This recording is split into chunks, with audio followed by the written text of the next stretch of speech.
하나님의 말씀은 마태복음 10장 11절부터 14절까지의 말씀입니다. 마태복음 10장 11절부터 14절까지의 말씀을 자막을 통하여 펴신 성경을 통하여 함께 하나님의 말씀을 읽습니다. 어떤 성이나 마을에 들어가든지 그 중에 합당한 자를 찾아내어 너희가 떠나기까지 거기서 머물라. 또 그 집에 들어가면서 평안하기를 빌라. 그 집이 이에 합당하면 너희 빈 평안이 거기 임할 것이요 만일 합당하지 아니하면 그 평안이 너희에게 돌아올 것이니라. 누구든지 너희를 영접하지도 아니하고 너희 말을 듣지도 아니하거든 그 집이나 성에서 나가 너희 발에 먼지를 떨어버리라. 아멘. 오늘 제목이 평화와 신실함으로의 초대입니다. 주님께서 제자들을 보내시면서 말씀하시기를 너희를 누군가가 환대하여 맞아들이면 그 집에 머물러라.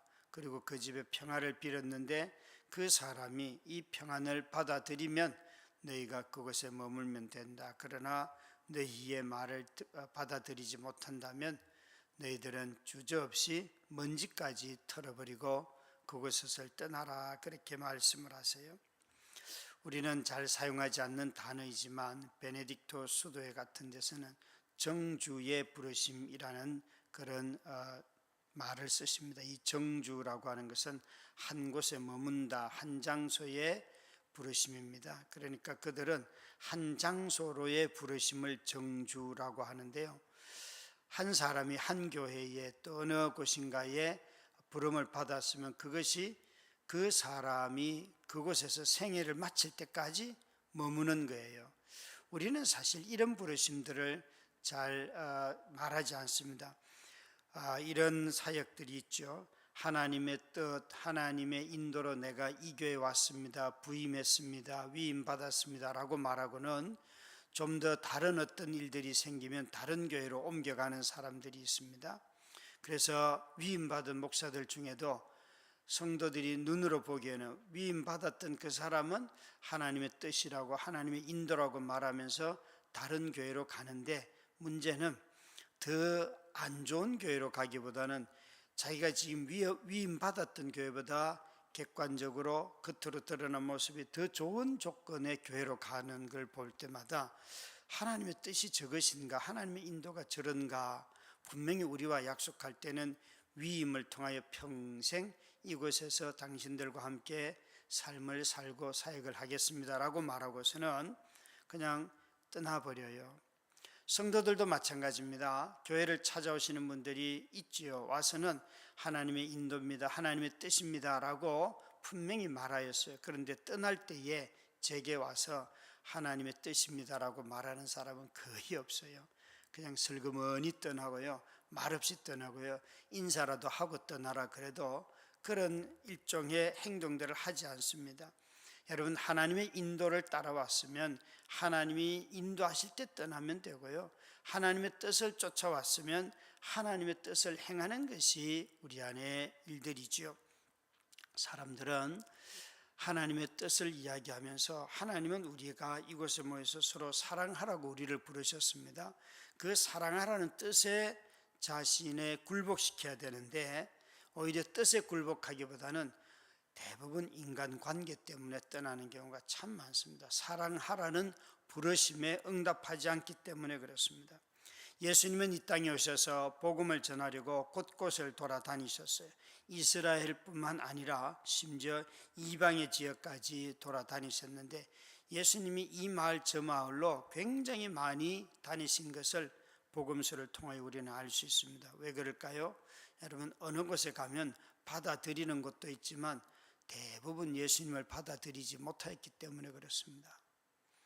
예수님 말씀대로 자신을 받아들이지 못하는 동네가 너무 많았기 때문에 예수님은 이곳저곳을 끊임없이 다니셨습니다. 가만히 보십시오, 여러분. 예수님을 그렇게 영접한 동네가 많은지 아니면 거절한 동네가 많은지, 심지어 자신이 태어나고 자랐던 갈릴리 지역에서도 예수님을 그들은 환대하지 아니하였습니다. 기적을 많이 베풀어도 예수님을 그들은 받아들이지 아니하였습니다. 그래서 예수 그리스도가 쉼없이 이곳저곳을 다닌 이유는 거절을 당하지만 하나님의 말씀을 전하는 이 일을 멈추지 않으셨기 때문에 그렇습니다. 사람들로부터 환대받지 못하였어도 세상을 향하여 빈 그 복이 제자들에게 돌아오듯이 하나님의 이름으로 빈 그 복이 그리스도에게 돌아왔습니다. 그래서 예수 그리스도는 머물기도 하고 환대를 받는 곳에는 머물며 들어가서 식사도 하고 교제를 하지만 그러나 거절하는 것은 언제든지 떠났습니다. 그래서 여기에 평화로의 부르심이라고 하는 것은 우리가 환대받는 세상으로 또 사람들을 환대하는 그 세상에 평화를 전하는 자로 우리를 불러주셨습니다. 제자들을 보내시면서 예수님이 하시는 말씀을 보면 오히려 준비해야 할 것들은 준비하지 않고 떠나라고 하세요. 돈 주머니도 전대도 2개를 갖지 말며 신발도 2켤레 안 되고 옷도 그렇고 정말 단순한 삶이에요. 그러나 그들에게 주어진 것은 단 하나의 권세밖에 없어요. 이 복음을 가지고 이 말씀을 전하도록 하여라 라고 하시면서 생필품을 준비하라는 말씀을 하지 않으세요. 오히려 너희가 가서 그곳에 들어가면 그 집 주인이 너희들을 환대하면 그곳에서 머물러라 하십니다. 중동의 문화는 나그네를 환대하는 문화예요. 누군가가 오면 받아들이는 문화인데 그 당시의 문화를 주님은 활용을 하셔서 이 복음을 전하였습니다. 그래서 그 중에 합당한 자를 찾아내어 너희가 떠나기까지 그곳에 머물러라 말씀하시는데, 이 합당한 자라고 하는 것은 이 나그네를 받아들이는 자를 뜻합니다. 나그네 대접하기를 좋아하는 사람, 그 사람을 만나거들랑 그 집에 들어가서 평화로 축복을 하고 그곳에 머물러라 하지요. 행여 여러분, 이렇게 나그네를 혹시 대접해 보신 적 있습니까? 어쩌다 가끔 그런 기회들이 제게 주어졌습니다. 정말 모르는 사람인데 이전에 섬기던 교회 경비실에서 막 실강의를 해서 왜 그러세요 집사님 그랬더니만 이분이 토요일 밤 이제 교회 와서 잠을 재워달라고 한다고, 금요일 날 밤에 와서 교회 잠 재워달라고 한다고. 교회는 당신 같은 사람들이 잠자는 곳이 아닙니다. 아무리 설득해도 안 된다는 거예요. 그래요, 그럼 제가 모시고 가죠. 그리고는 이제 제가 저희 집으로 데리고 그분을 갔어요. 가면서 제가 한 일이 뭔 줄 아십니까? 가면서 당신 어디서 왔어요? 어느 동네 어느 교회 다녔어요? 이런 거 다 물어보면서 어느 동네를 얘기하길래 그 동네에서 사역하는 친구가 있어서 제가 지명 이름만 빼고 그곳에 이런 교회의 이름이 있냐 그랬더니만 없다는 거예요. 그때부터 슬슬 불안이 찾아오는데 집에 들어가서 제가 제일 먼저 한 일은 그 작은 방에 있던, 조그마한 방에 있던 그 무거운 노트북을요, 4kg 이상 되는 그 노트북을 제 큰 방으로 옮겨 놓는 거 있죠. 제가 뭔 행동을 하는지 가만히 보세요. 그리고는 그와 함께 다과도 하고 차도 마시고는 집에 이제 큰 방에 들어가서 아내와 잠을 잘 때 큰 방 문을 잠그고 아내와 누워서 이렇게 여보 저런 사람은 참 이상해, 이런 비난하고 있는 거예요. 참 여러분, 그 다음날 아침에 일어나서 저는 아침마다 운동을 하는데 운동하고 왔더니만 아내가 여보 저 사람이 당신 속옷을 달래. 그런데 제 입에서 나쁜 새끼 그냥 말이 툭 튀어나오더라고요. 저런 예의가 없는 놈이 있나. 잠까지 재워줬는데 여러분, 사람이요 와서 분명히 제가 그분을 기쁘게 모셨거든요. 그런데 집에 와서 한 행동은 다 사기친 거예요. 제가 그냥 의심하고 도둑놈 몰고 위험하다고 생각하고 속옷 달라니까 욕하고요. 참 그 다음날 아침에 말씀을 폈는데 나그네를 환대하며 신명기 15장 7절 8절 말씀을 펴고 묵상을 하다가요, 다 머리를 딱 때리는, 가슴을 치는 말씀. 내가 이렇구나. 여러분, 그냥 다른 사람들을 맞이하지 않을 때는 어떻게 하면 다 하지요. 여러분 잘 아는 여러분 교회 목사를 모시는 것도 여러분 얼마나 긴장을 해요. 그냥 아무것도 준비 안 해도 됩니다. 그래도 막 혼자서 그렇게 긴장을 하면서 무슨 대단한 일을 하는 것처럼 그렇게 긴장을 해요. 그냥 먹던 거 내어놔도 아무 문제가 없는데. 근데 모르는 사람이 오면요, 그런 준비할까요? 의심하고 불안해하고 아예 그런 사람은 들이지를 않지요. 누군가의 내 삶의 영역으로 들어온다 하는 것은 우리 다 경계하고 의심하는 일이에요. 그리고 그 영역으로 들어가는 사람 또한 얼마나 긴장이 되겠어요. 이건 부르심 밖에는 평화를 줄 게 없어요. 그래서 여기에 주님께서 너희를 환대하거들랑 평화를 빌어라. 오늘도 사람 만날 때 여러분 지하철 안에서 사람 만나고 버스 안에서 직장에서 어딘가에서 길을 가다가 사람 만날 때에 제발 사람 좀 의심하지 마시고 눈이 마주치거들랑 함께 웃어도 주시고 또 말을 하실 수 있는 형편이 되거들랑 평화의 인사를 하시면서 오늘도 즐거운 하루 되세요. 인사 좀 하세요. 그것이 이 불안정한 사회에서 그리스도인들이 해야 할 일들이지요. 우리 주님은 너희들을 환대하는 곳에 가면 그곳에서 머물러라. 누군가가 인사를 하면 한 번 더 인사를 해서 정말 그 사람하고 마음이라도 주고받고 말이라도 주고받는 이런 것이 주의 제자들이 해야 할 삶의 모습이지요. 뿐만 아니에요. 여기에 환대하지 않는 동네에 들어가거들랑 너희는 떠나라 그랬습니다. 너희를 영접도 아니하고 너희 말을 듣지도 않거든 그 집이나 성에서 나가서 너희 발에 먼지를 떨어버리라 말씀하세요. 참 여러분, 여기에 주님께서 환대하지 않는 동네, 그 떠나라 그런데 이 떠나는 것은 실패가 아니에요. 놀랍게도 떠나는 것은 신실함의 표징이에요. 내가 거절을 당하였음에도 불구하고 다른 마을로 찾아간다는 것은 굉장한 확신이 없이는 불가능하죠. 우리는 자꾸만 저 사람들이 나를 거절했어라는 것에 머물지만 바울 사도를 보면 그가 가서 열심히 전하였으나 매를 맞고 야반에 도주해야 되고 얼마나 바울이 그런 일들이 많습니까? 그러나 바울은 여러분 자기 자신을 거절하고 거부하는 사람들을 만나도 그들을 욕하지 아니하고 그 동네를 떠나서 다른 동네로 갔습니다. 거절도 그냥 아무렇게나 하는 게 아니잖아요. 바울을 보면 그가 복음을 전할 때 거절하는 것이 얼마나 혹독한지 박해예요. 살해 위협이에요. 죽이려고 해요. 그런데도 불구하고 바울은 낙심하지 않고 다른 동네로 가잖아요. 여러분, 우리 모두는 다 삶을 살아가면서 이 사실을 기억해야 됩니다. 주님께서 우리를 거절하는 것은 나를 버리는 그 사람들이 거절하는 것은 심판날에 소돔과 고모라 땅이 그 성보다 견디기가 쉽다. 왜 그럴까요? 소돔과 고모라 땅이 하나님의 천사를 영접하지 못하여서 멸망하였잖아요.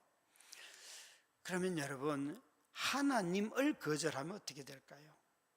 하나님의 메시지를 거절해도 이렇게 그 땅이 멸망을 당하는데 하나님을 거절하면 어떻게 될까요?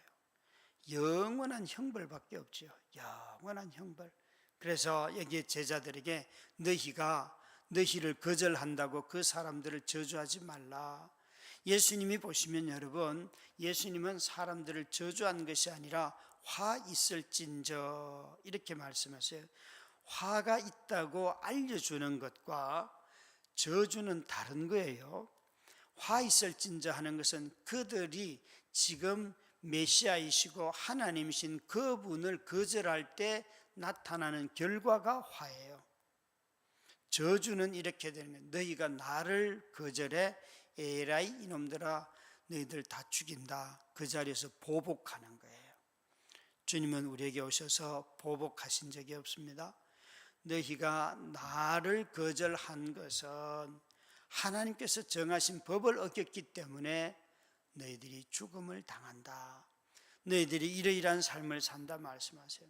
예수님이 제자로 살면 어디를 가든지 사람들이 다 나를 받아들인다. 이렇게 가르친 적이 없어요. 예수 믿으면 다 성공한다. 예수 믿으면 다 부족함이 없다. 그렇게 말씀하신 적이 없어요. 예수님을 제자들을 보낼 때에 예수님은 내가 너희를 이리때 가운데로 보내는 거라서 가서 물어뜯길 것이며 빼앗길 것이며 심지어 생명도 위협을 받을 것이며 결핍도 있을 것이며 성공은 커녕 있잖아요. 얼마나 많은 어려움들을 겪습니까?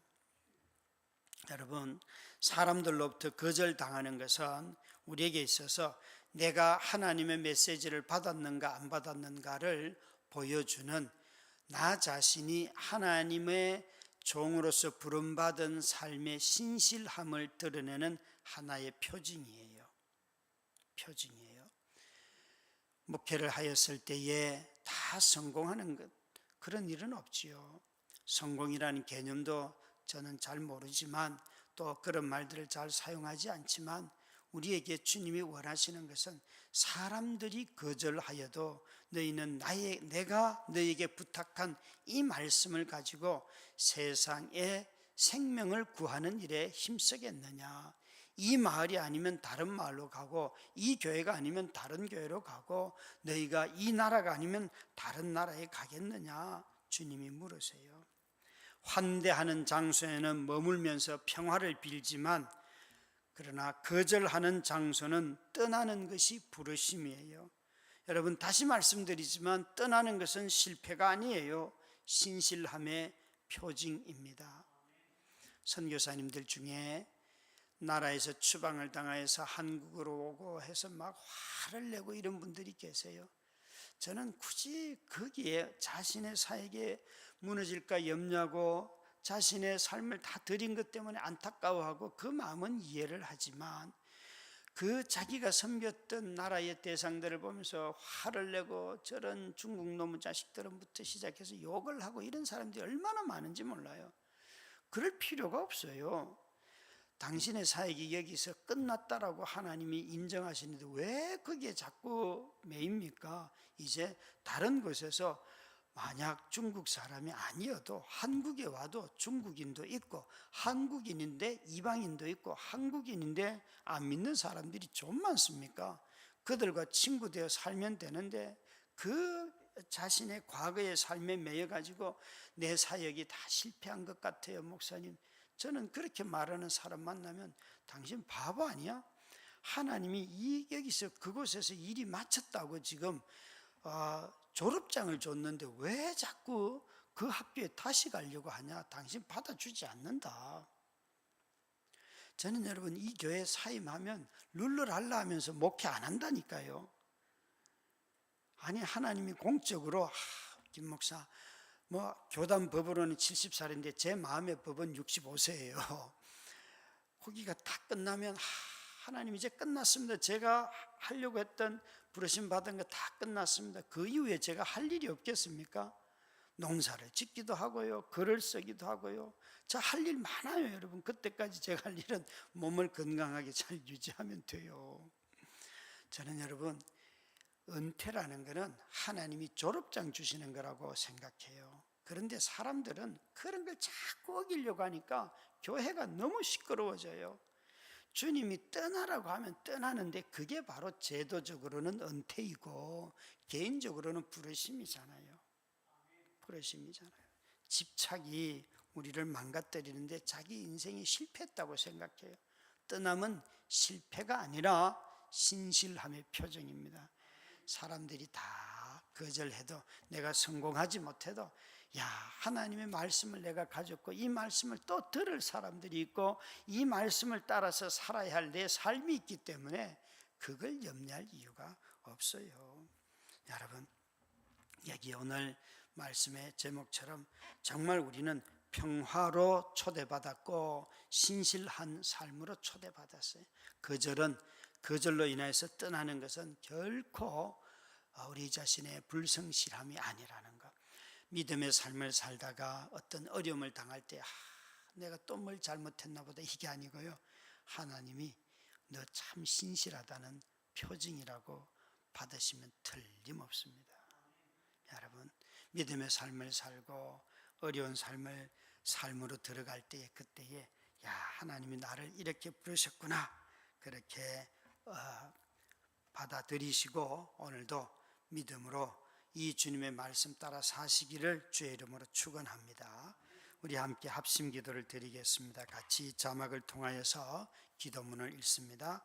은혜가 풍성하신 하나님 아버지, 고요한 새벽에 주님의 얼굴을 구하오니 은혜를 부어 주소서. 다음 세대를 축복하시어 겨울 수련회에 믿음의 역사가 나타나게 하소서. 자녀를 키우며 겪는 불안과 분노를 다스리고 일터에서 겪는 어려움을 풀어주시고 지루한 질병과 혹독한 고난 속에도 살아갈 힘과 지혜를 주시옵소서. 성령의 역사가 우리의 손과 발로 전달되게 하소서. 임원들과 교사들이 기도하는 일에 힘을 다하게 하소서. 주님, 튀르키예 땅의 지진 피해자들을 만져주시어 신속한 구조 작업이 이루어지고 구해의 손길이 넘쳐나게 하옵소서. 예수님의 이름으로 기도드립니다. 아멘.